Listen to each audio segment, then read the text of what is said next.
சொந்த வீடு இருக்கு, 50 லட்ச ரூபா கடன் இருக்கும். மாப்பிள்ள MBA படிச்சிருக்கிறாரு, 8 அரியர் இருக்கும். பொண்ணுக்கு 60 பவுன் இருக்கும், எல்லாம் பேங்க்ல இருக்கும். ஆனா இங்க பொய்கள் இருக்காது, புரிதல் இருக்கும். அவனுக்கு 4 அரியர் இருக்குன்னு அவளுக்கு தெரியும். ஏன்னா இவளை லவ் பண்ணதுனாலதான் அவனுக்கு அரியரே வந்தது. அவங்க வீட்டுல காசே இல்லைன்னு இவனுக்கு தெரியும். ஏன்னா அவளுக்கு பஸ் டிக்கெட்டை இவன் தான் எடுப்பான்.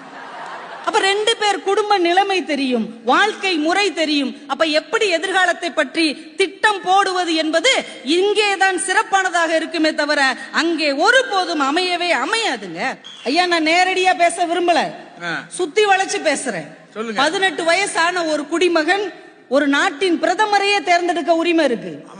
ஒரு மாநிலத்தின் முதலமைச்சரே அவர்னால தேர்ந்தெடுக்க முடியும்.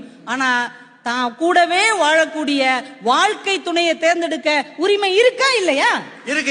இருக்கா இல்லையாங்க? இருக்குல்ல. அப்ப தனக்கேற்ற வாழ்க்கையை அவன் தேர்ந்தெடுக்கிறதுல உங்களுக்கு என்ன பிரச்சனை?